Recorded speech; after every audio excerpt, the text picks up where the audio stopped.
right. Happy to see all of you here today. My name is Denise Pinard, and I'm a volunteer with the UC Master Gardeners of Monterey and Santa Cruz counties. Welcome to Container Gardening, Basics and Beyond.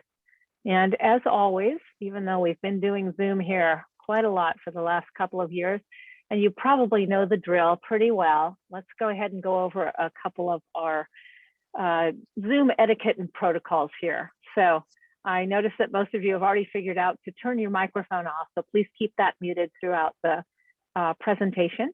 And we actually ask if you'd turn your video off as well. It helps the presentation run very smoothly and really helps with any distractions as well. One of the ways to get the best view is to use the speaker view on your Zoom presentation there.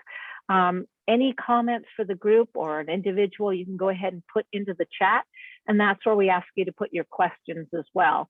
We'll keep track of those questions and we'll just go ahead and answer them all at the end of the program for you. So go ahead and double check all those things. We've got our live transcript button down at the bottom. If you're looking for a sort of a closed caption edition on there, you can go ahead and click on that and you'll get a visual as well as audio presentation for you there. Let's see what else. Anytime during the program, go ahead and put those questions in and we'll just take care of them. And if you have any problems with the technical part, go ahead and just text me in the chat there. I'm Denise Pinard again. And just remember that we are recording. So in a couple of days, you'll get a link to the video in your email, and the presentation slides will be available for you as well. So for those of you who might not know all about the University of California Master Gardener Program, we've been around, I need to look up the actual years, but it's definitely more than 40 years now. We're all volunteers. We work in partnership with the Agriculture and Natural Resources Division of the UC program. We all receive comprehensive training, and our job is to provide outreach and research-based education on horticulture, pest management, and sustainable practices for home gardeners in our local communities. And now that you know a little bit about us, I'm going to go ahead and turn this over to our speakers for today, Sue Proctor and Anastasia Foster. There you go, ladies. Hello, my name is Sue Proctor. I've been a Master Gardener since 2008, and I've loved every minute of it. I am an extensive container gardener out of necessity. I have wildlife in my yard. Deer and gopher drove me crazy for so many years that I decided to go to containers. I also have decks around all sides of my house, and so I needed to decorate them. You know, I kind of estimated how many containers I had, and I said, I'm just going to go count them. It took me 5 minutes to count 100. So I'm a container gardener nut, and I hope to share that passion with you, and in your questions and chat, hear some of your passion back at us. Anastasia. Hi, I'm Anastasia Foster. I've been a Master Gardener since 2016. I have quite a few containers at my house as well. I don't think I rival Sue, however, but it's been just a wonderful experience being part of this organization and being able to put on classes like this one. So let's go ahead and get started, shall we? So container gardening is something that can work just about anywhere. Today we'll be covering how to choose the right plant for a specific location and light source, the right container for the plant or plants to maintain the vigor of the plants, proper soil composition for specific plant types, locations, unique water theory of container gardening that is affected by the size, shape, and material of the pot. And we're going to touch on design, how to design the plants that you're putting in the pot to, get a certain look. And then we'll also be discussing best containers for food crops. Next slide, please. Container gardening saves time, energy, and money compared to total landscaping project. It's ideal for renters. It's great for seasonal gardeners, or let's say you're traveling. So, you've got your containers, you set them up, and then you're going to be gone for 6 months, then you can just let them go and then come back and start again. It's great for punching up a room. It's great for attracting the eye to a certain part of the landscape, or maybe even pulling the eye away from a part of the landscape that you really don't want people to focus on. Next slide. For indoor plants that are potted, your light intensity is going to be your most important factor. It's going to influence the synthesis of light. It's going to affect stem length, leaf color, how well a plant flowers. Whether you're interested in a wall of bromeliads indoors, or a wisteria for an exterior trellis, dwarf citrus, herbs for cooking, succulents and cacti, there's just all different kinds of combinations that you can come up with. And to a certain extent, the size and shape of your container is going to dictate some of the decisions that you make with regard to that plant that you're going to plant in there. Next slide, please. Some of my favorite things about container gardening is the fact that you have so much versatility, and you can repurpose. I really like that part of it.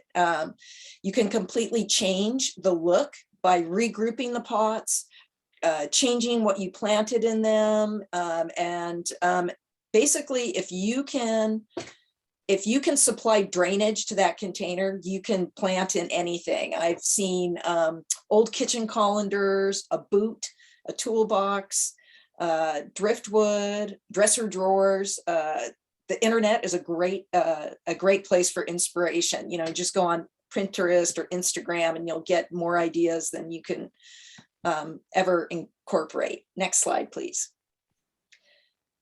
So small spaces include indoors and outdoors, sunny windowsills, balconies, decks, patios.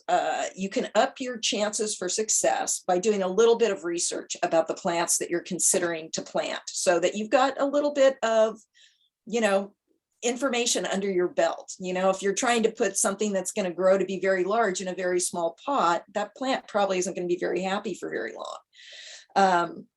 You want to know, is this a type of plant that wants to stay very moist? It wants a very moist soil environment, or does it prefer what we call, it doesn't want wet feet. It wants a drier environment, like a cactus. You don't want to be overwatering a cactus, because you want to make sure that there's enough sand in that pot so that the water's going to drain out, so that so the root system stays healthy. Okay, next slide, please. In larger spaces, the size and grouping can have a great impact. You may want to have a path in your garden, and you could have containers going down either side of it, so it gives it sort of an anchored feel, and it draws your eye to the back of your yard. Having them blow an arbor by the front door. Sometimes people have a very dramatic 2 pots on either side of the front door. If you've got room for it, that can look nice. There's just so many things that you can do with pots. Next slide, please. And I really believe that container gardening is an unsure gardener's friend, because it can be a pretty forgiving environment. It's like, okay, well, I just planted it, and it's this plant isn't doing very well. It looks like it's not getting enough sunlight. Well, you know what? All you have to do is move the pot. It's great. It just makes that aspect of it much easier and forgiving, because you can make maybe not the best choice of where you decided to start out, and then you realize, oh, you know what, I need to change it up a little bit. And the other thing it's good for is, if you have a small yard and over the course of summer, as you get into fall, you find that you're losing the sunlight, then you can just move the pot over a little bit, and it'll, it can get the amount of sun that it needs. Next slide, please. Okay, choosing a container. I love to go pot shopping because there's so many choices. And we're going to talk about some of the different characteristics of the different kind of pots in terms of their size, porosity. Was that sound me? I'll keep on. How temperature affects the pot, and of course the weight, its portability, and its cost. Okay, terracotta, it's a classic. It's earthy, it's gorgeous. It goes with any kind of plant material in a garden setting. Terracotta is a porous material, so it breathes. There's a transfer of both air and water in and out of the sidewall.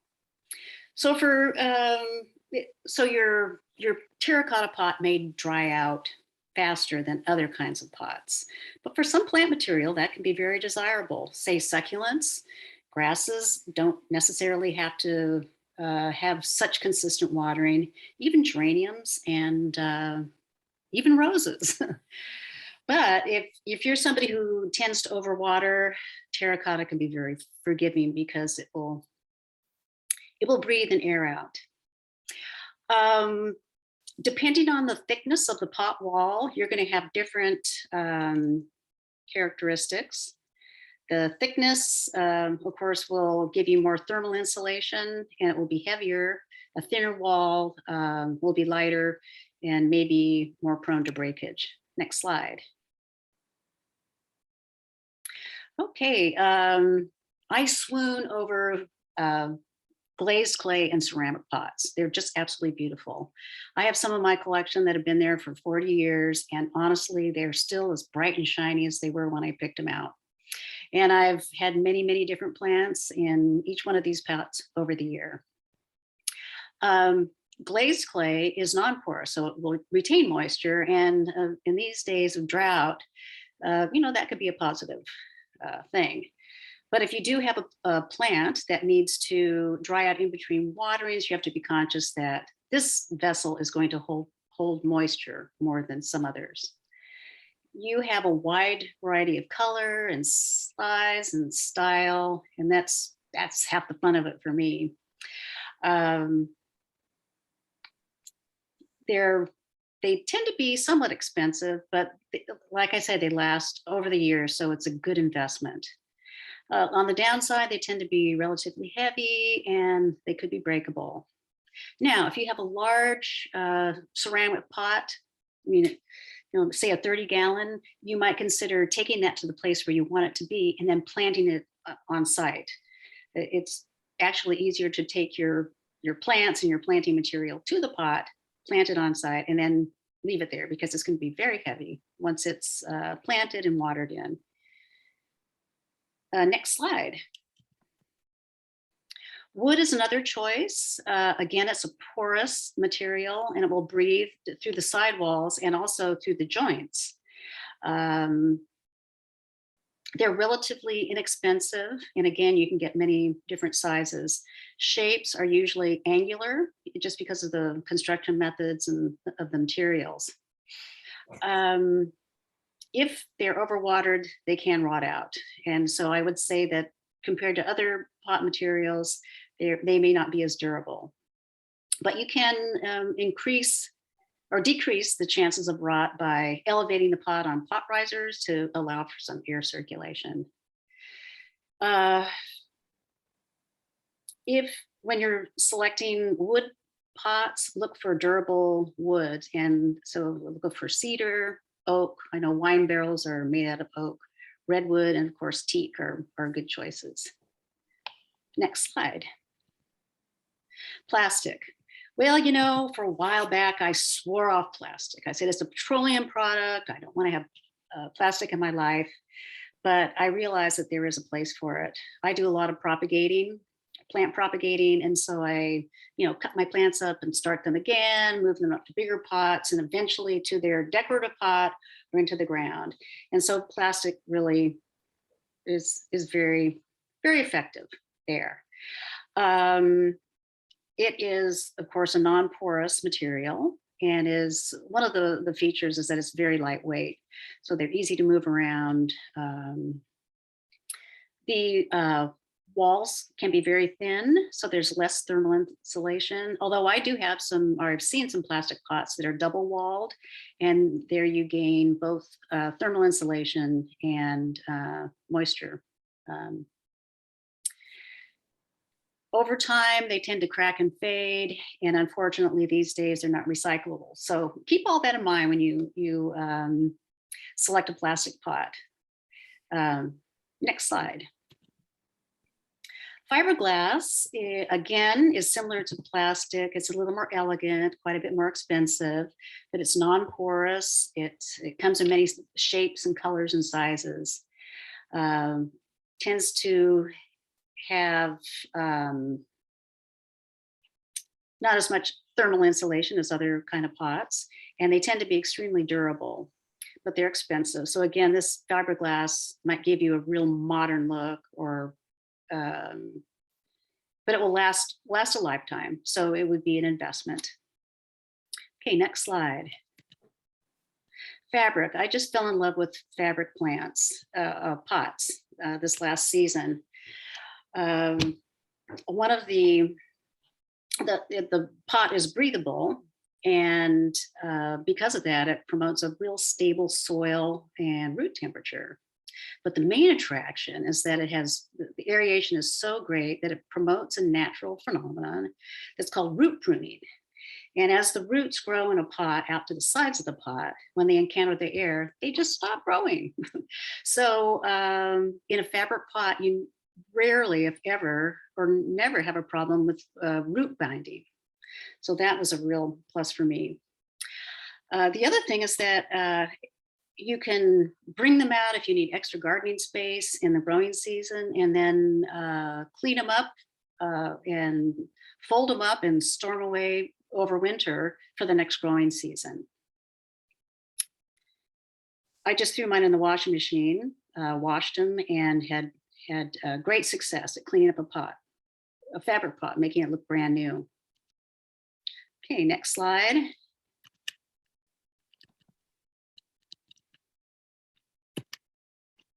Are we going to the next slide? You're on the next slide. You're on metal now. We're on metal. Okay, I am now. Okay, metal is a non-porous material, and you have to be conscious of your placement, because metal really does conduct heat. So if you have sun blasting on it, you may compromise some of the root health. To get around this, you can put them in shady locations or places right under the tracking of the sun, so there's not the sun shining on the side of the container. You can also put them up on pot feet to allow air circulation to cool down the pot. I just planted up a horse trough, 2 feet by 2 feet wide and 6 feet long, and I'm going to plant it with vegetables this season. It was very economical to create this garden space, and I'm looking forward to gardening in it for the first time. The galvanized pots are relatively light, where cast iron would be very heavy. So you just have to keep those characteristics in mind. Okay, next slide. Concrete. Concrete is another investment type pot. It's very strong, and you can get it in a wide range of sizes. And it's usually found in commercial settings where, out in front of commercial buildings, where the pot is so large and heavy that nobody will walk off with it. Concrete is a good insulator for your soil and roots. And again, there's that porosity that allows for breathing. One thing that you have to be aware of is that there's a lime content in the concrete, and that results in alkaline environment in your potting soil. So you would want to avoid putting acid living plants in a concrete container. And downsize, they're relatively expensive, but again, an investment container. Next slide. Hanging containers are a lot of fun. You see them in a variety of materials, baskets, wire lined with core. You can hang your plant clay, wood, and metal baskets. They're really great space savers because they make use of vertical space. A hanging plant or a plant up against the wall allows you to enjoy your container plant without taking up a whole lot of space on your deck or your balcony. One thing that you have to be aware of is that a hanging container will dry out faster than others because they have air circulation all around them. So you'll have to water them more frequently. Okay, and next slide.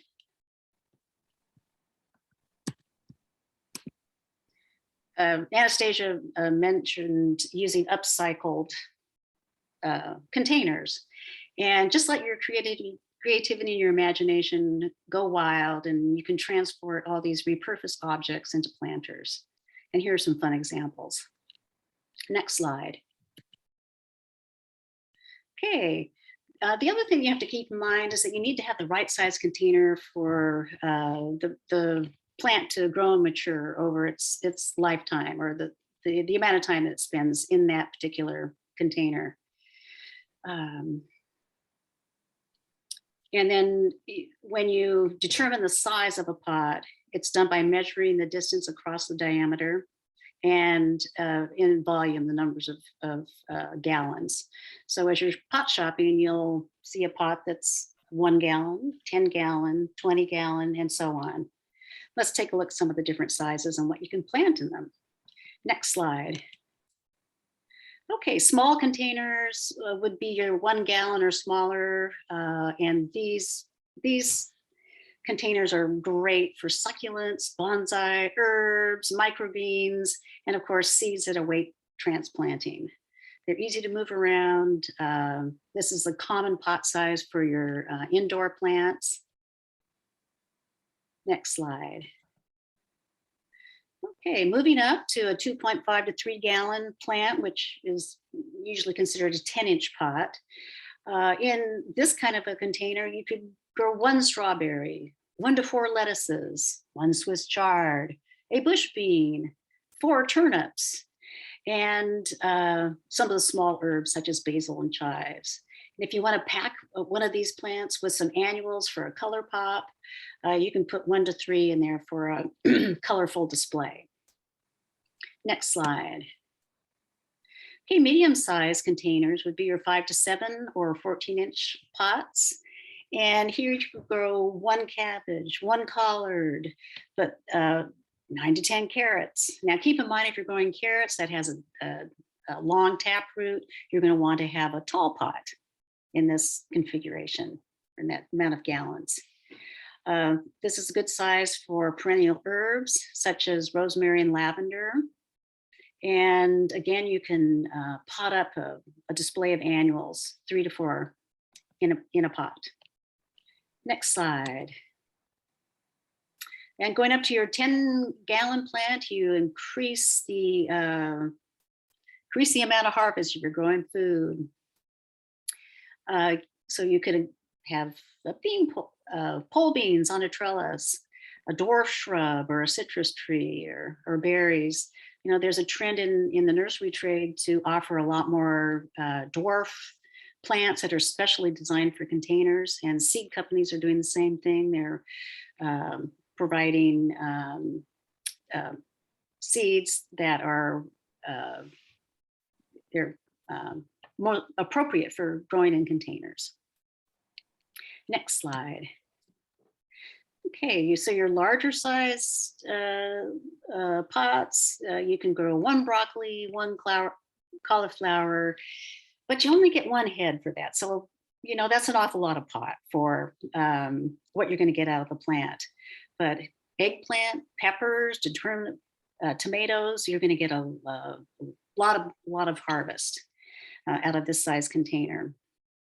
Now, the determinate tomato can be planted, as opposed to the indeterminate tomato plant, can be planted in a smaller size container. It's in a bush form, and one of its characteristics is that the fruit develops and ripens all at once. Next slide. And getting up to your 25-gallon or 24-inch pot, this is the kind of size that you'd want for your indeterminate tomatoes. And these are tomato plants that grow large. They really need cages and staking to control that. And what they will do, they will continue to grow throughout the entire growing season, and their fruit will ripen at different times. So it's a really nice way to get an extended harvest. These are, the 25-gallon is great for summer squash, dwarf stone fruit, shrubs such as roses and hydrangeas, and berries. Next slide. And then your 30-gallon, you can put full-size trees in, Japanese maple, one corn plant. I don't think I would do that. I think I would put my corn in the ground. Pumpkins, and oh yes, rhubarb. Next slide. We have a wonderful master gardener, Randy Fox, who has a magnificent yard, and he makes use of in-ground planting and lots of container planting. And he was driven to container planting for the same reason I was, because of to manage gophers and other pests, and also to be able to control things like moisture and fertilization.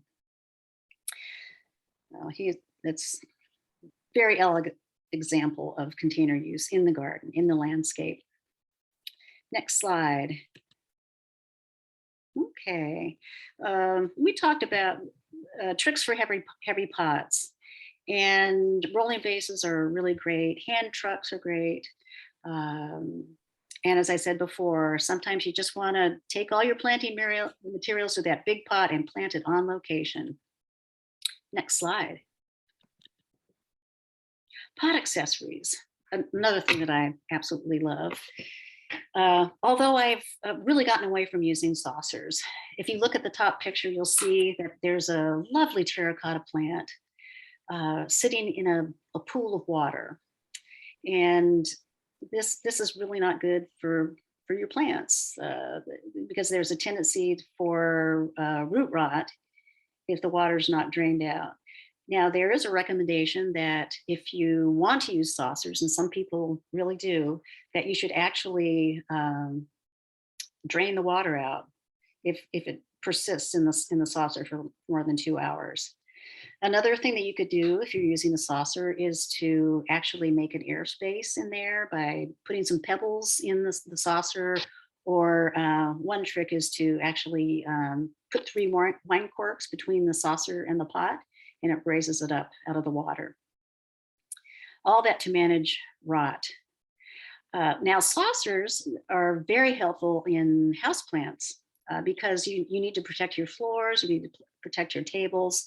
So the saucers are desirable, but it's really best to take your houseplant to the sink, water it there, let it drain, and then put it back on the saucer. So you're really using the saucer not to collect water, but to protect your surfaces.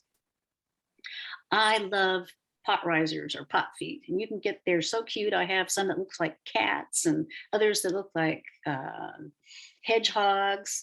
They can be very whimsical, or they can be very simple, like the wine cork trick. 3 wine corks triangulated will rise your pot off the patio or the deck and create an airspace. And so it will really facilitate drainage of your plant. So I highly recommend pot risers.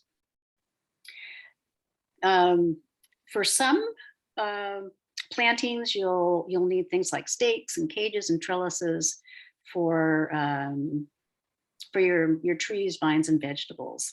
So these are usually incorporated at the time of planting so that your plant has a chance to grow into it and rather than putting it as an afterthought. Next slide. Okay, I'm Okay. going to take it away. Right. So now I did want to let everyone know that Sue and I are teaching an in-person class at the Watsonville Demonstration Garden this Saturday from 10 to 12. It's going to be a hands-on intensive class. And I believe that the fee for that is $20. And everyone's encouraged to bring a 6 to 8 inch pot with them. We're going to show you how to properly sterilize your pot, and then you're going to be able to plant it. You're also going to learn how to make your own potting soil and a whole bunch of other really awesome things. And you can sign up for that class on our website. And we're going to talk more about that at the end of class. But one of the things I'm going to be doing on Saturday is I'm going to be doing a drilling a hole in your pot demonstration, because that's a thing that Sue and I, when we first taught this class, and gosh, I think 2017, I can't remember when we taught it first, but I thought, oh, I want to learn how to drill a hole. So teaching this class gave me the opportunity to do it. So I use a diamond hole saw, and I have two sizes. I have a 3/4 and a 1 inch, 3/4 inch and a 1 inch one. And I've drilled holes in terracotta, ceramic, glazed and unglazed. I even drilled a glass pot, and I haven't cracked one yet. So it's a pretty foolproof way to do it. But you do want to have a diamond hole saw, and you need to add a little water when you're getting ready to drill, because that prevents the drill from getting too hot. But if you aren't doing anything on Saturday, you could come on down and you'll see it in action. Next slide, please. So as master gardeners, we really do try to provide research-based information. And one of the things that we need to do is we need to make sure that if we're exchanging plant materials, or if we're bringing plant materials to our demonstration garden, we have to make sure that our plants are clean and healthy, and that we don't have any soil-borne pathogens in our soil. So we have a pretty set definition of how we sterilize our pots. And for anything that is made out of a solid to semi-solid material other than a cloth pot, you're going to use a solution of bleach and water. And depending upon what that material of the pot is, that will determine how long you have to soak the pot for. And then I think Sue already covered the fact that if you have a cloth pot, then you use a non-bleach detergent, like an OxyClean or something like that, and you wash it in your washing machine. You could also just do it in the sink and then rinse it, but you just have to make sure that you rinse it very well so that you get the residual detergent out of your pot. And then you just let it dry in the sun. Next slide, please. So every container has to have a drainage hole. There's got to be a way for the water to come out. So there's several different things you can use. You can use window screen. I like to use that. You can use a plastic screening material.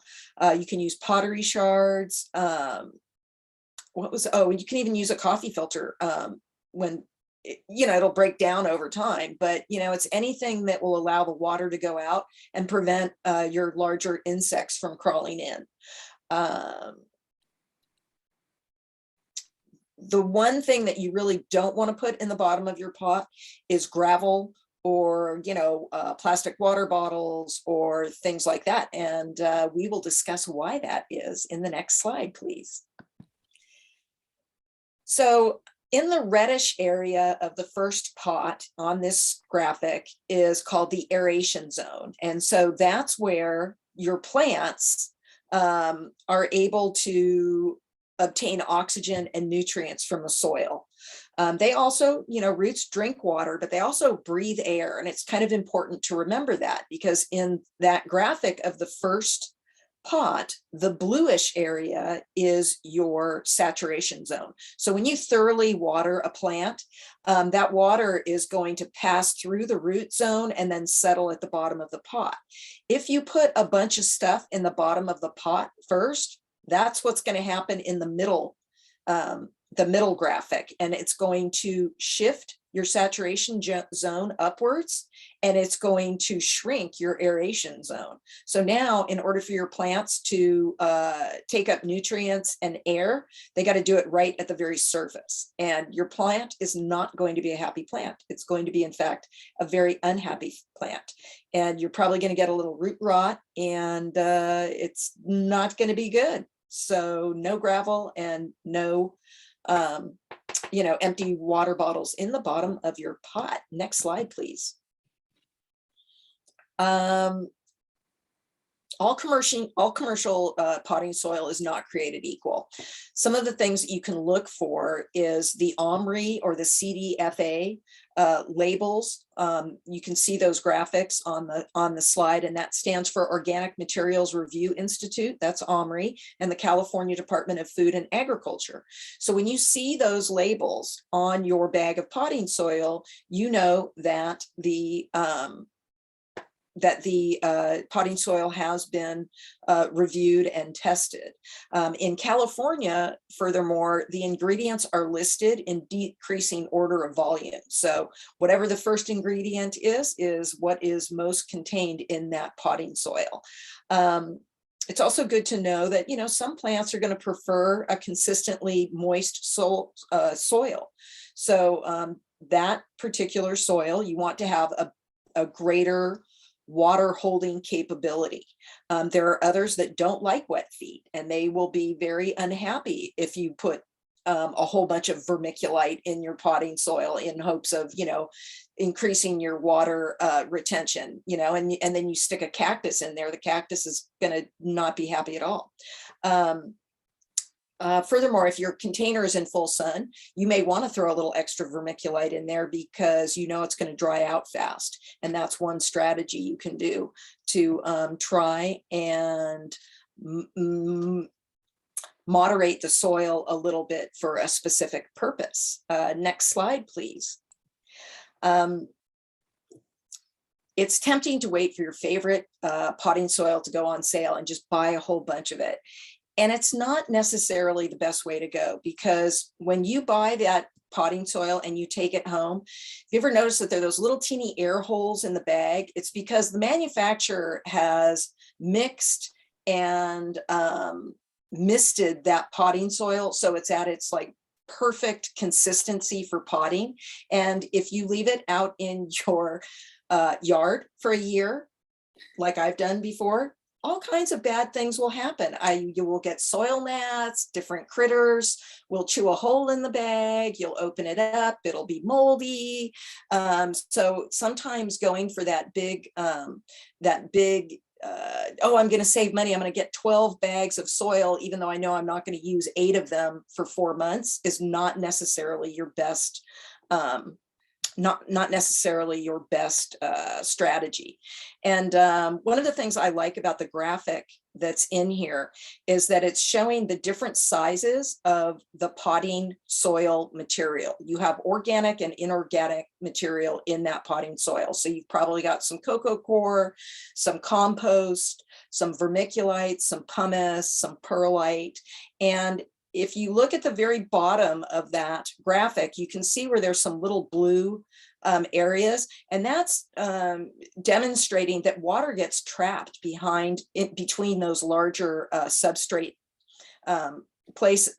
substrate particles. And so that's how your roots can access the water. And see how much air there is too. Those are all those white spaces in between the substrate. So I like this graphic because I think it's instructive to remember that roots take up water and nutrients, but they also breathe. And so you want there to be air spaces. And that's why the perlite is put in a lot of potting soil, because it lightens the soil and it prevents it from getting too compacted, so that it'll still have some nice air pockets for your roots to breathe happily. Okay, next slide, please. This is a nice little chart of some of the different amendments and the different makeup of soil. So oftentimes we prefer to steer people towards using cocoa coir instead of sphagnum peat, because sphagnum peat has some sustainability issues, and it's carbon intensive to be when it's mined, when it's harvested, and it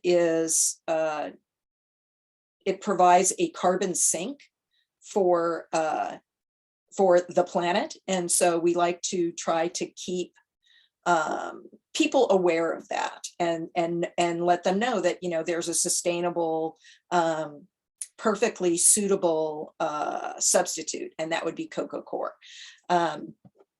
Finished compost, and what we mean by that is something that has been aged a little bit. You wouldn't want a compost that wasn't quite done breaking down, because it might have too much nitrogen. It could burn the plants. So you want a nice aged compost. Perlite is going to give you some aeration. It's going to lighten the soil.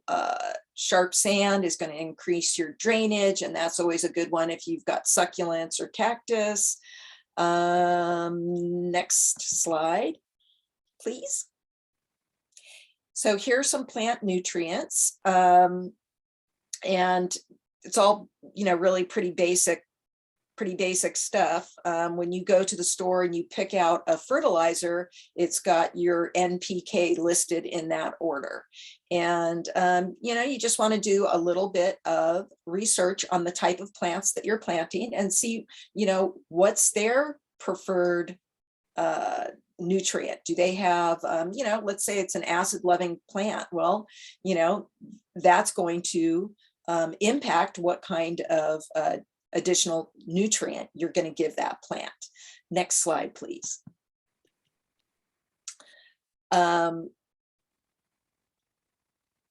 Here are some additional amendments. Bone meal is phosphorus is only going to be absorbed by the plants if the soil has a pH of 7 or greater. Green sand for roses and tomatoes. Worm castings are just magical. I think that they're good for everything.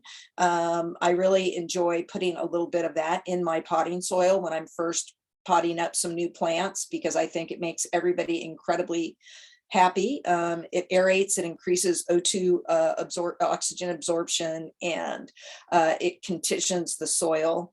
And it just, I think that the plants respond so positively to it.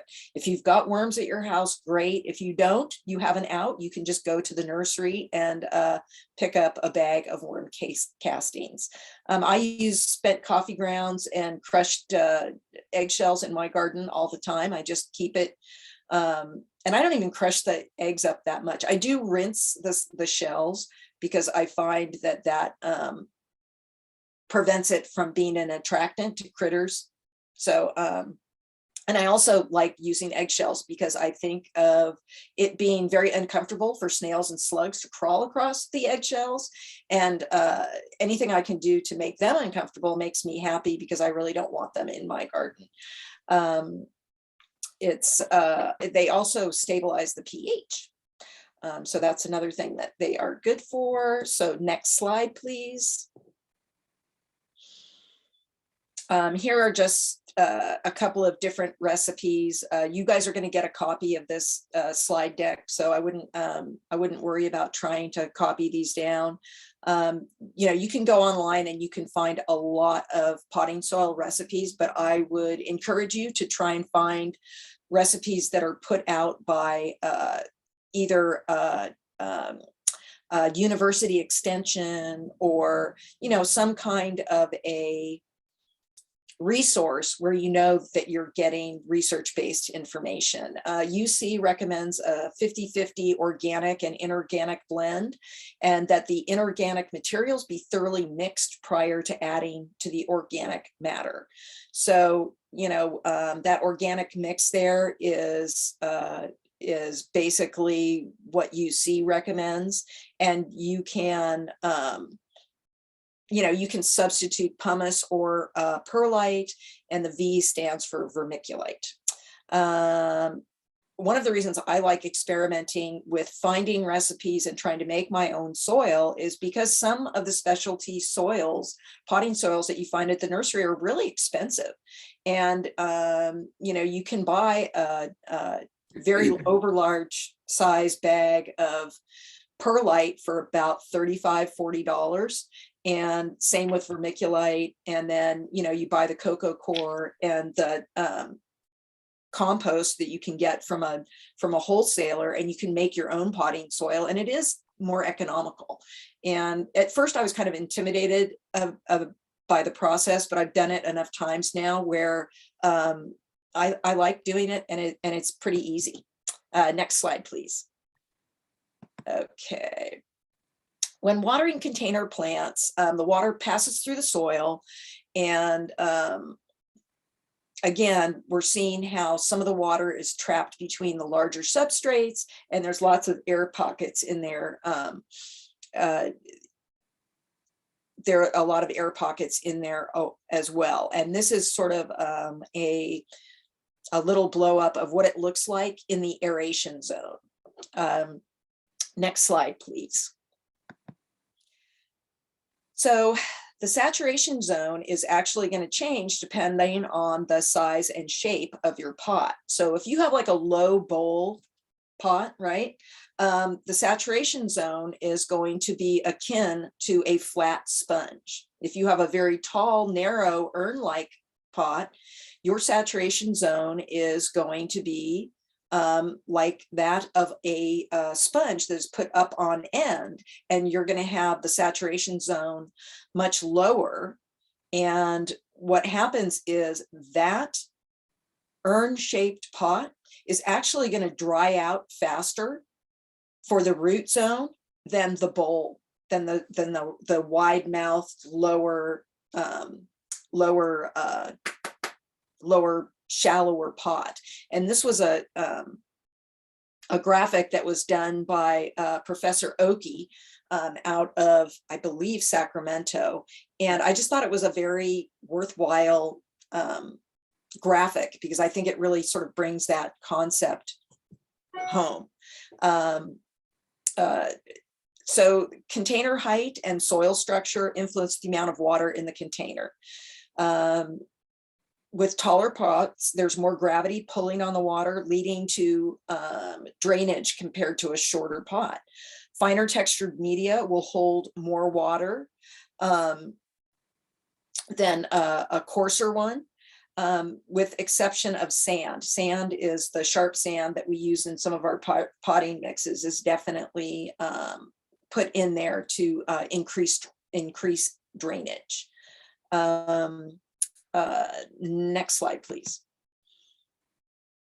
So there's the two examples of the two different kinds of pots.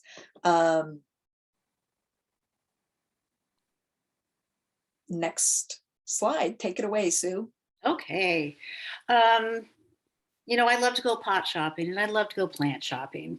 And I've learned to be quite brazen when I go looking for my plants at the nursery.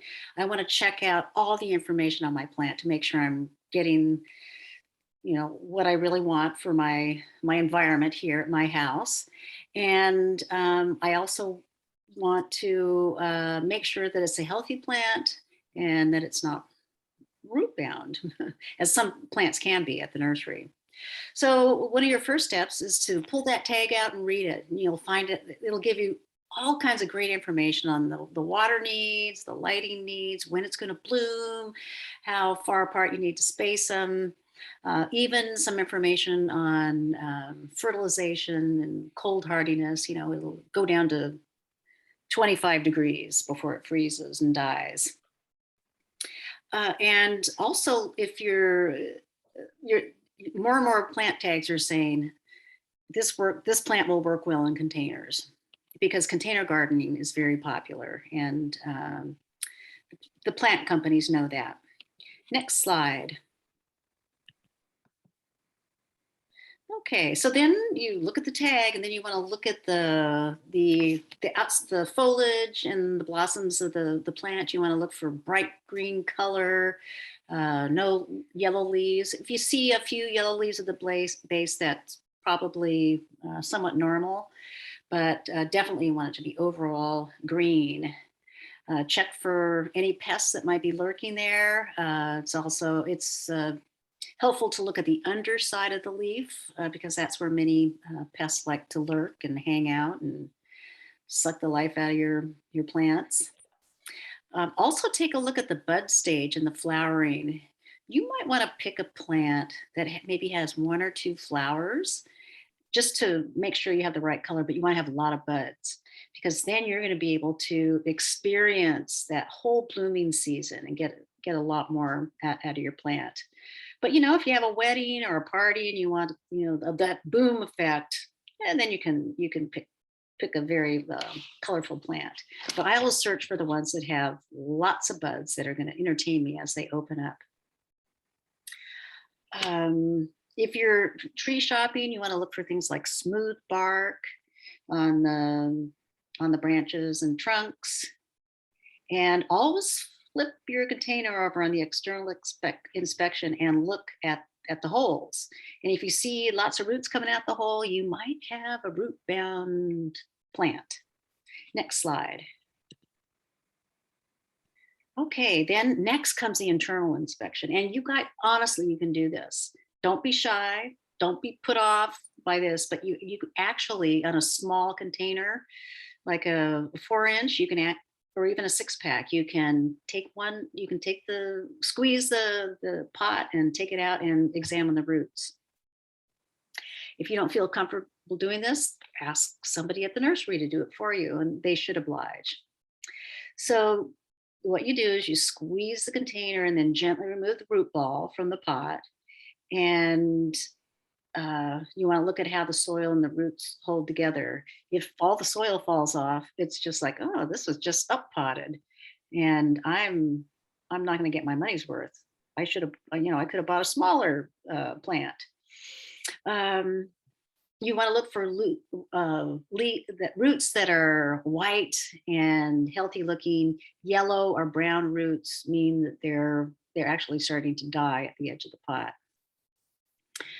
You also want to look for at the base of the root ball, and if you see circling of the roots around the bottom of the part, that means that it's starting to be root bound.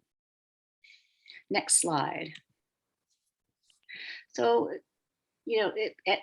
sometimes it's going to be either your fault or the nursery's fault that you have a root bound plant, and it's actually pretty simple to deal with if it's not too far gone or if it's not too root bound. You can use your fingers. Actually, I've got something right here. I don't know if you can see it. You can use your, can you see this? You can use your fingers and just pick at the roots like that. And what you want to do is remove the impacted roots. You can use a knife to score on 3 or 4 sides of the plant, and then gently open up the root ball. What you want to do is break up the root so it won't continue circling around, and then you want to gently tease the roots. I don't know if you can see me doing this in my little tiny postage stamps. You want to tickle and tease the soil, the nursery soil, off of the root ball. Okay, and then you've managed root binding. Next slide. Okay, and I've taken care of any roots that are bound in the pot. The next thing you want to do is gently coax the roots apart. Now the roots, they really like this, and it really helps them get in position for the next growth of the root structure to go into the potting material. So you don't think that you're being too rough on your roots. The roots actually like to be pruned and prepared, just like the upper part of the plant the stems and the branches like pruning, so it can be beneficial. And then I can't encourage you enough to tickle that soil from the nursery away from as many roots as you can, so that you get them ready to go into the new planting material. So next slide. Okay, so for planting guidelines, we're gonna talk through it, and when you have your beautiful container, whether it be terracotta or glazed pot or fiberglass or concrete, the first thing you'll do is, well, you'll want to put something over the drain hole. So either a screen or a pottery shard. You want to cover up the hole.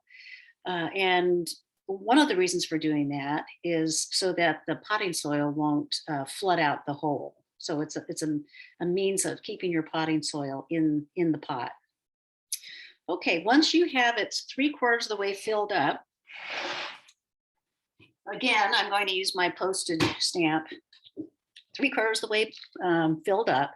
Then what you want to do is form a cone in the middle of the soil. So what you're going to do is you're going to get it with your fingers there, and you're going to draw up a cone in the middle of the pot.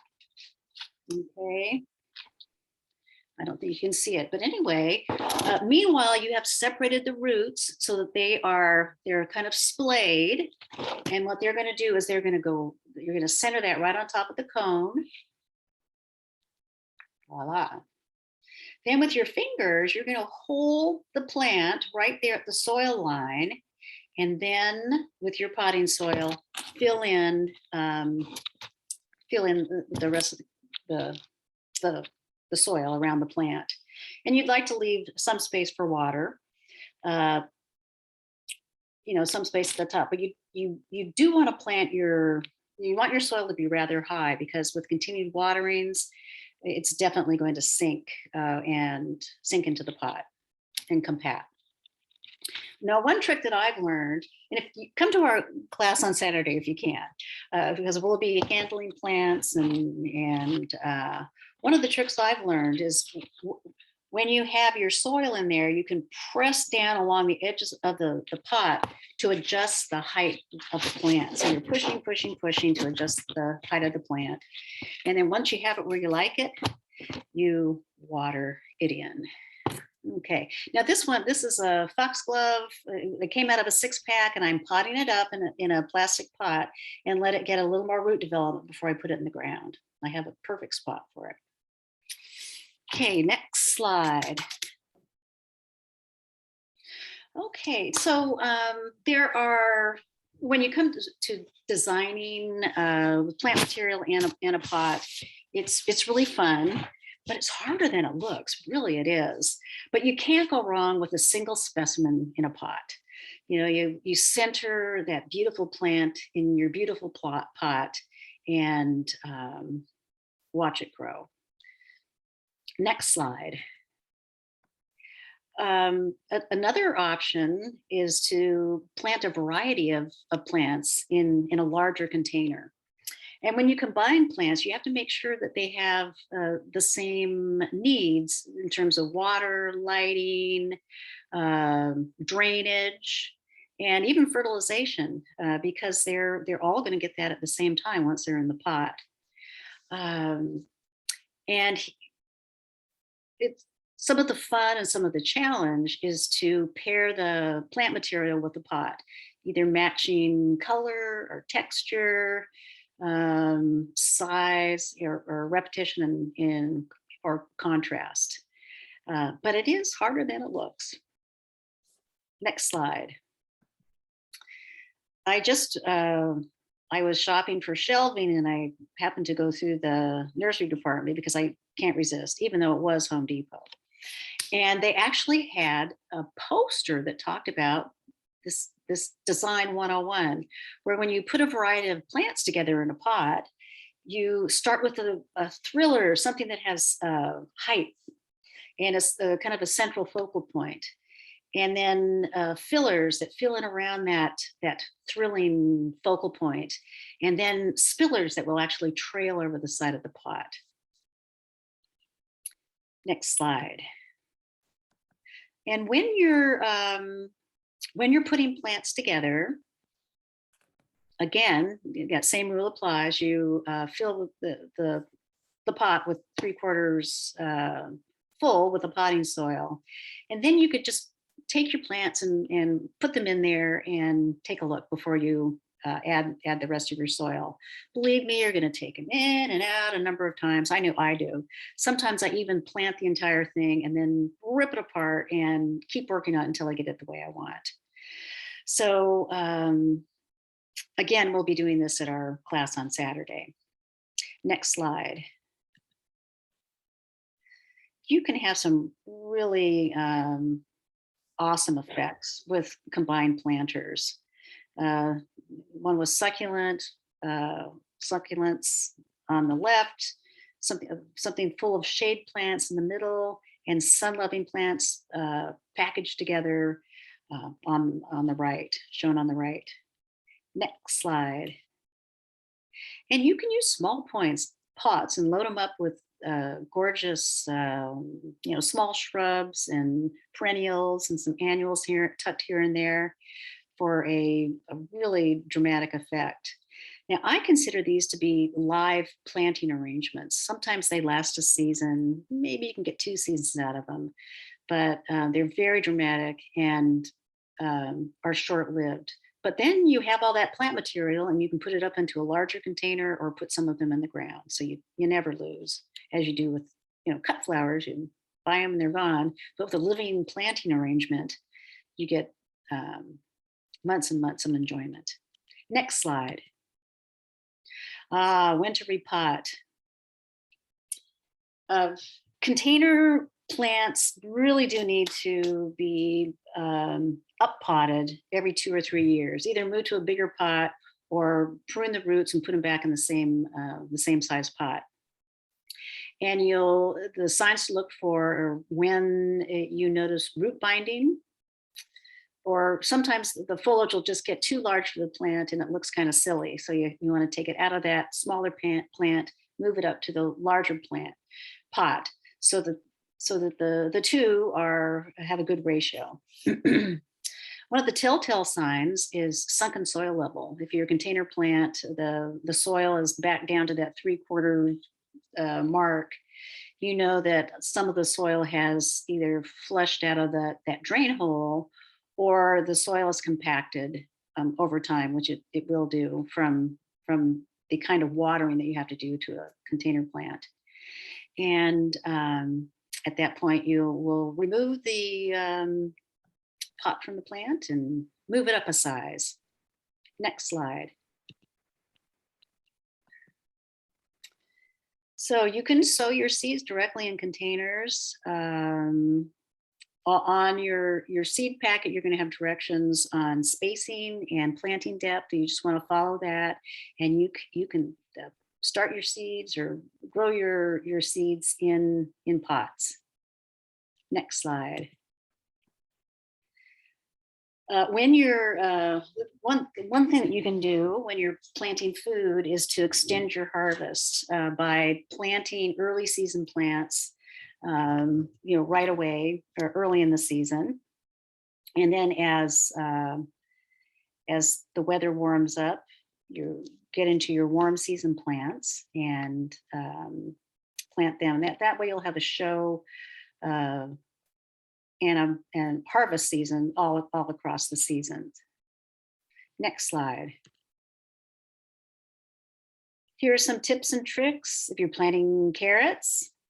Mix with sand to sow the seed. The seeds are really small, and you can cover those seeds with a moist paper towel until they emerge, and then you thin them.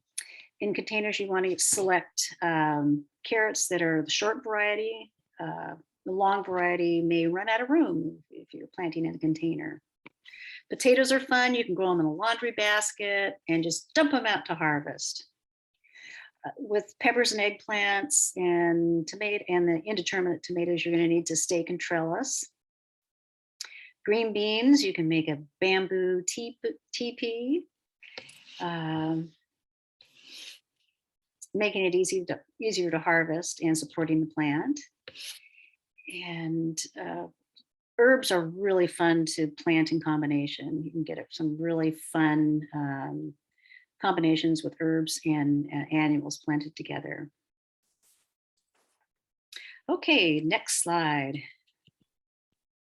Oh, now this is a 13-minute video of Anastasia planting a tomato, and you are going to have the slide deck. So I urge you to go back and watch it. It's Anastasia, you know, is very vibrant and entertaining, and you will love this video. She goes through the process of planting a tomato plant, and you'll love it.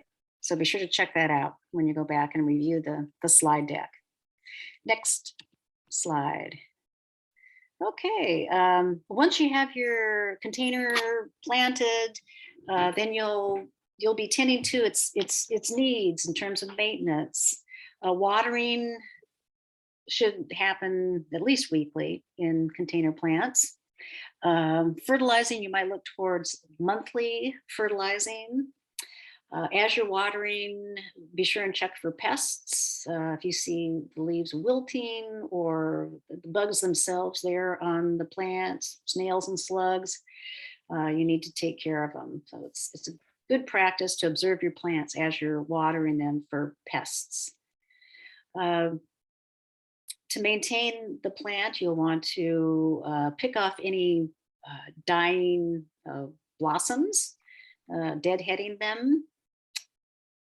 And if your plant gets straggly, it's very helpful to pinch back the ends of the branches to shape the plant. And then, of course, you can get out your pruners and cut them way back, and then wait for 2 or 3 weeks, and you'll see lots of fabulous new regrowth. Next slide. Okay, and on to pest management. Anastasia. Okay, so integrated pest management is a whole, I mean, we do classes on it. We do vertebrate and invertebrate. And the good news is there is a website that UC has built, and it's UC IPM. And if you just type that into your Google bar, it'll come up. And there is so much wonderful information. It's all research-based. It will totally transform your ability to manage pests in the garden. One of the things I would suggest that you think about getting is a jeweler's loupe, which is the little magnifying glass. And I should have had mine with me, but it's downstairs hanging on my apron. So, but what you can do is, oh, I bet Sue's going to get hers. It's great because you can really see what's going on the leaf. Well, we know which master gardener is more organized and prepared. That would be Sue. I have to hang it back in the same spot or I can never find it. And then I hang it around my neck when I use it so I don't put it down and walk away. Okay, I'm ready to start my plants. Yes, I have mine on a lanyard so that I can just wear it in the garden. And it's wonderful because you can turn over the leaf and look for eggs, because eggs are small. And you get so much more detail that you can actually identify what kind of eggs they are. For example, if they were lady beetle eggs, which are ladybugs, who we might not all know, but they love to eat aphids. So you don't want to be knocking the ladybug eggs off the bottom of your leaf. You want to leave those on there, because once they hatch and they go into their larval stage, they look like little dragons, and they eat more aphids per body weight than any other time of their whole life cycle. So knowing what's in your garden is the first step, and being able to identify, oh, well, those are aphids. Those are definitely aphids. So I might give it a spray of water. And I'd be, when I was spraying the water, I would definitely go for the underneath side of the leaves, because that's where a lot of pests will congregate. There's a whole party going on underneath the underside of your leaf. And once you get that jeweler's loupe and you can start looking and seeing what's going on in your garden, it makes the whole aspect of managing pests in your garden so much easier, and you can be more confident because you actually know what it is. I mean, until you know what's doing the damage, how do you go about correcting it? Well, one of the things is by trying to, you don't water your plants in the heat of the day. If it's a, very hot day, you want to do that early in the morning, preferably before the sun comes up. And is shining light directly on your plants. Some plants you really don't want to overwater, which means letting the water run over the top of the plant, because that's going to invite powdery mildew and other things like that. So let's say you do find that, oh, I've got a real aphid problem. Well, I could go to the nursery and I could buy some ladybugs. I could plant beneficial plants like alyssum and borage, which are plants that the lady beetle is going to want to hang out in. So there's all different strategies, and and everybody has to evaluate what their tolerance level is for the pests that they have in their garden. Like, you've got some snails. Well, are they actually stressing the plant out to the point of killing it? Or are they just making a few of the leaves look ugly? Well, I'll just cut those leaves off. I'll try and find the slug and I'll squish it.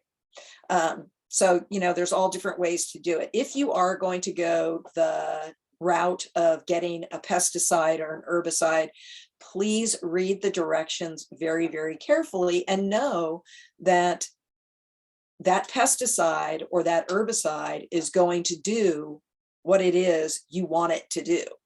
And some people, it's unfortunate, but some people just either they don't really think about it or whatever, they just kind of think, oh, well, I'm going to go with the nuclear option right out of the gate. And oftentimes that's going to end up stressing out your whole garden. So we try and discourage people from doing that. Next slide, please. Hey, Anastasia, can I just give you a time check? Yes. We're 6:14. Okay. Yes. Okay. So we're going to go fast. So like I said, just hand picking pests, using water blasting really works for a lot of things. You can make you can buy safer insecticidal soaps that are organic, that just have a non-surfactant soap in them.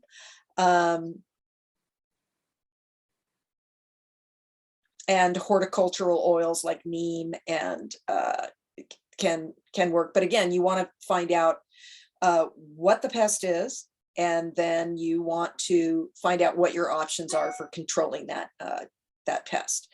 Next slide, please. Okay, so here we're looking at chemical controls. Please, please, please read the label, learn its impacts, and choose the least toxic one. Okay, and last slide, we also have a hotline. So if you're stumped about something that's going on in your garden, you can access our hotline by going to our website, mbmg.org. We'll bring it up, and you can take pictures of what's going on in your garden and send us an email with pictures, and we will provide you with a research-based response for what's going on. Next slide, please. So you will be receiving a survey for letting us know how we did, and that will come by email. And you'll also be getting a second email, which is from the California Master Gardeners program, and they're going to ask you if you're using any of the things that you learned today. So we're hoping that you will look for those and you will respond to them, because that helps us, one, know how we're doing, and two, it can impact our funding. So it's, we want to hear, we would like feedback from you. Okay, next slide, please. We have some classes that are upcoming. We've got the class on Saturday, which is the container gardening class. It's going to be really hands-on. We're going to be making potting soil. There's going to be 4 stations. It's going to be really interesting. We also have worm composting online, like this class, and then an in-person version of that at the demo garden in Watsonville, which is at 14. It's at the county offices. what is our address? Delise, help me. It's 1457. You know what? I'm gonna put a link to the registration for the Okay. class. Perfect. So it's in Watsonville on Freedom Boulevard. Yes, so it's on the corner of Crestview and Freedom. So, and then we're also doing the laundry to landscaping gray water class. We're very excited that our garden tour is back this year. It's going to be June 11th. It's going to be magnificent. The gardens are amazing. They are water wise and climate change conscious. They're great. And we have some bonus videos too. So that's wonderful. And then our demo garden is open on Mondays and Thursdays from 9 a.m. to 12 p.m. And if you're out and about in Watsonville and it's a Monday or a Thursday morning, come by and see us. We've got some references here, and then let's go ahead and slide through those, and you'll see that there's an appendix at the end, and we've got some additional slides that you can see that go into the different materials that make up potting soil. Okay, so we're ready for questions. All righty. I think that's me, Peace. My part. Oh my God, I can't even speak. Anyway, hi. All right, so we have just a few questions so far. One was about a grapevine in a half barrel. This is in the garden of a renter, so they don't really want to put it in the ground. Is it possible to keep that in the barrel? And also, does the soil need to be changed out every year, or how often would that need to be done? Well, I'll take a stab at that to begin with. Remembering back that the soil should be refreshed or changed at 2 to 3 year intervals. So that would be one tip there. You would remove the grapevine from the wine barrel and kind of gently shake off soil, mix up your new potting soil, and replant it. I would do that and definitely take it with you, because if you plant it in the ground, then the next person gets it. Anything to add to that, Anastasia or Delise? No, but I think that a grape will do just fine in the pot. I'm just thinking about over time, the bottom of that wine barrel is probably going to rot out. So you would want to check it to see if the roots are coming out the bottom of the pot, or if the bottom of the pot still has its integrity. Because if the roots were to escape and go into the soil underneath the half barrel, when you went to move it, it might not necessarily be mortally wounded, but it might suffer some real setbacks, because now you've broken off the roots that were going into the soil underneath the the half barrel. Good question. Okay. Thank you. Okay, so just let's see. Someone would like to plant in an old broken wheelbarrow, which I know you showed in one of your slides there. Suggestions on how to create drainage in that. Well, my wheelbarrow that I'm using has rust holes in the bottom, so they're already there. And Anastasia, she's queen with that drill. You could use a drill that would drill through metal and create holes. Yep. If you're repurposing the wheelbarrow, then you could drill holes in it. And if you wanted to use it for a wheelbarrow again, what's wrong with having a few holes in it? I mean, if you're going to mix concrete, it's a problem, but if you're hauling things around the yard, that's another thing. One fun thing about wheelbarrow planters is that you can move them around really easily. Yeah, we have one at the demo garden. Let's go. Okay, so you talked a little bit about pest management, more looking at invertebrates. What about squirrels? A lot of us have pots that squirrels like to dig in, and do you have suggestions on keeping them away? You know, find the neighbor that's putting out the, 400 pounds of peanuts every year to feed the squirrel. I that's my pet peeve, because it's like, if you keep giving them peanuts in the shell, they're just going to keep caching them. They will stash them everywhere they possibly can think of.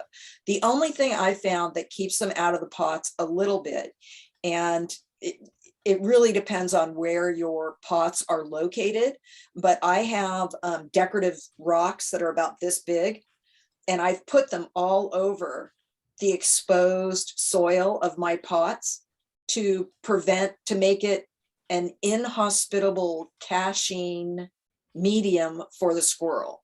And that works a little bit, but it's not foolproof. And then I find the rock on the ground. I'm like, oh, that squirrel got the best of me. Yeah, so it's an ongoing battle. And I also have a neighbor a couple houses down who has a very California native centric wild garden. He has oak trees that are really, live oak, coastal live oaks that are very overgrown. And I don't know, I think I must have plucked 45 baby oaks, from a pretty small area in one part of my yard, because they're just caching those acorns everywhere. So, and I then have my a tip neighbor, that- yeah. and then my neighbor in the back do fence want- has a walnut tree. So I have walnut and oak trees growing in my yard all the time. I have problems with my indoor cats who get to go on the deck, and they love to go into my container plants, and there's a lot of soil. When I just peel out of them, they think that it's a litter box. So I've actually made a screen, like gopher basket wire in a circle, and then cut a slit in it, and folded and make a center hole and fold that around and then put it on top. And it really, they can't dig. And it works for squirrels too. So that's been very effective. And then if it's unsightly, I'll put a top dressing of bark on, or pebbles like Anastasia recommended, and you can hide that the ugly wire, and keep those critters out of your pots. Okay. All right. So you mentioned pretty clearly that it's not a good idea to put gravel in the bottom of a pot. Is there any sort of filling that you can do, or does it pretty much need to be soil all the way to the bottom?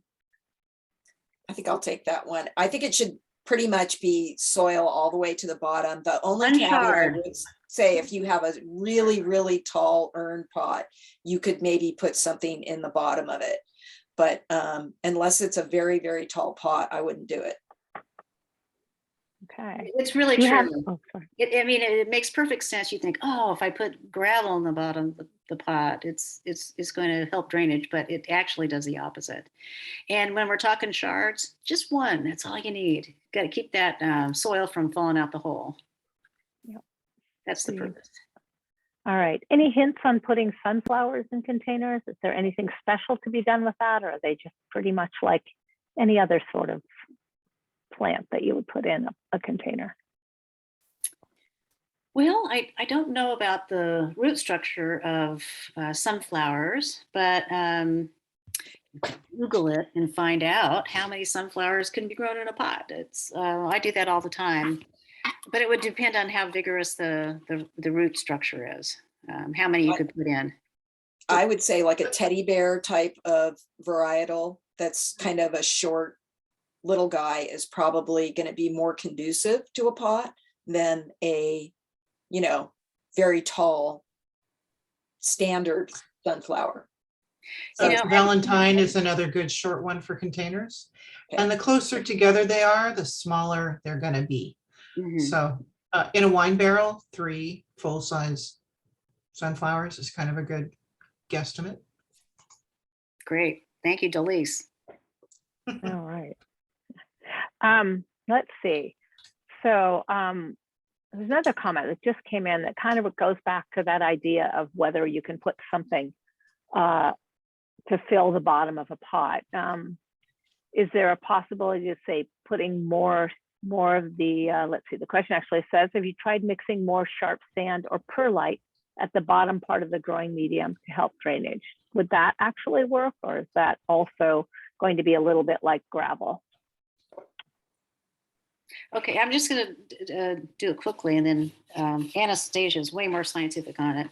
You got to remember that the perlite and all that, it needs to be integrated into the potting soil to give the drainage benefits. If it's all down at the bottom, help me with this one. I know when potting soil, it has a certain consistency, and it gets to another layer that has a very unfamiliar or consistency, it wants to just stop. So even though you think perlite, oh, it really drains well, if you put a layer of it down at the bottom, it's going to it's going to be a problem.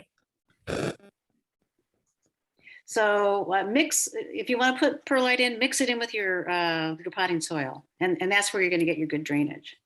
Anything to add there, Anastasia? No, I think that covers it. All right. Let's see.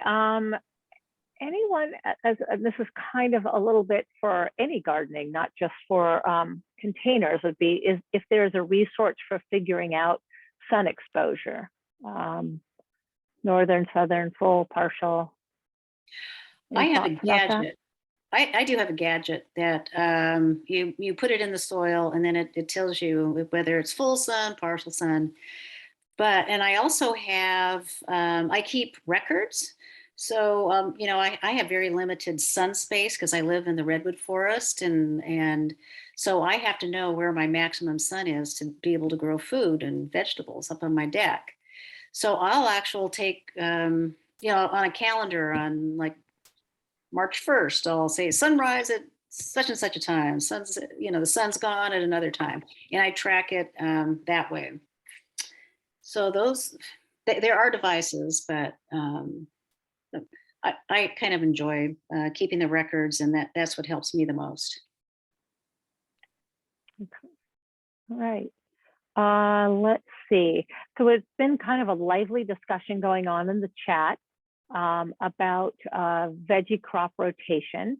So I think that's really actually been covered there, where it is a good idea to, particularly with plants like tomatoes and things, to rotate those, or to potentially, excuse me, sterilize your pots in between if you have that opportunity to do that, would be another option. I think that's been there. Let's see. There was a question about a particular mixture for potting, was 1/3 peat moss, 1/3 vermiculite, and 1/3 compost.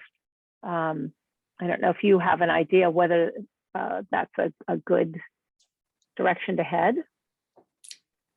Is it sphagnum peat, or is it peat humus? Unless, let's see, unless whoever wants to put that, Humus.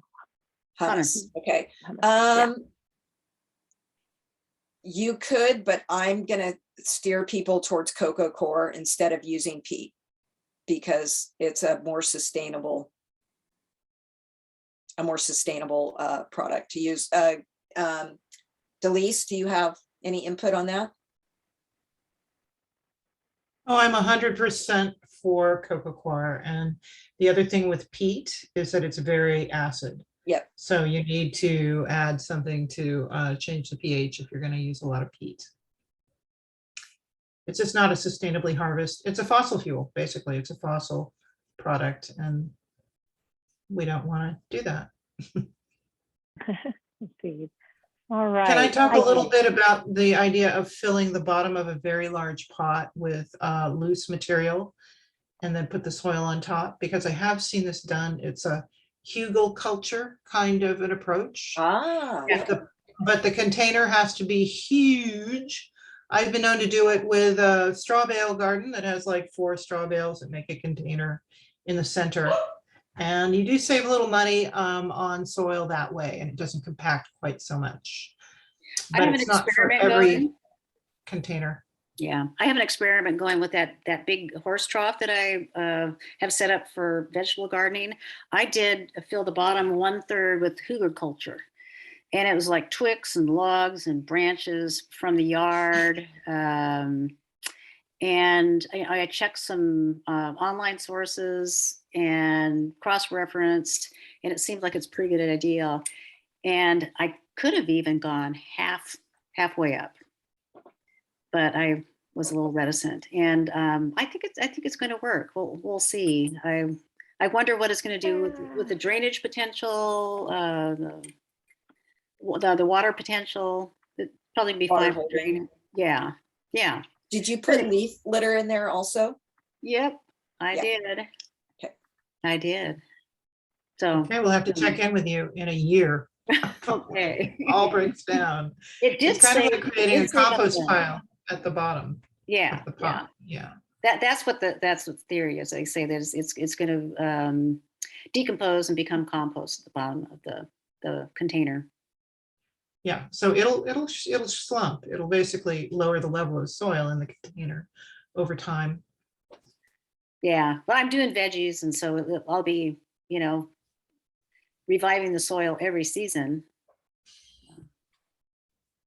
Are you going Several to do people have cover? asked about repurposing soil, using the same soil from a different container in a different container.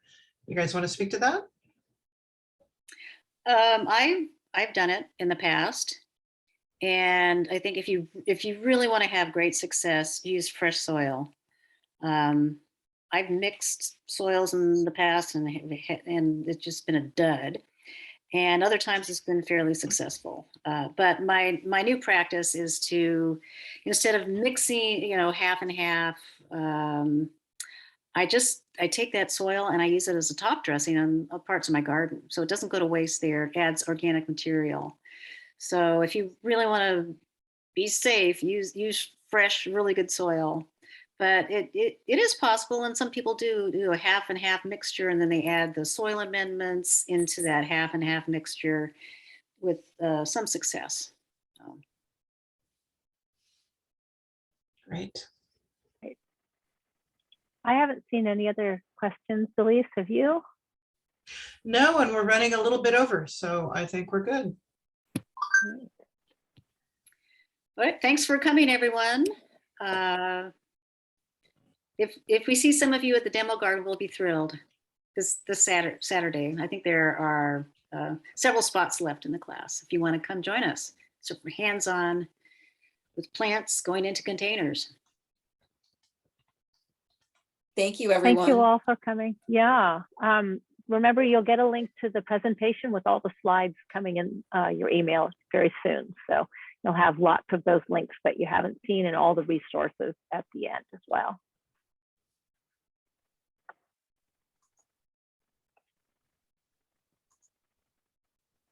Thank you, everybody, for being here.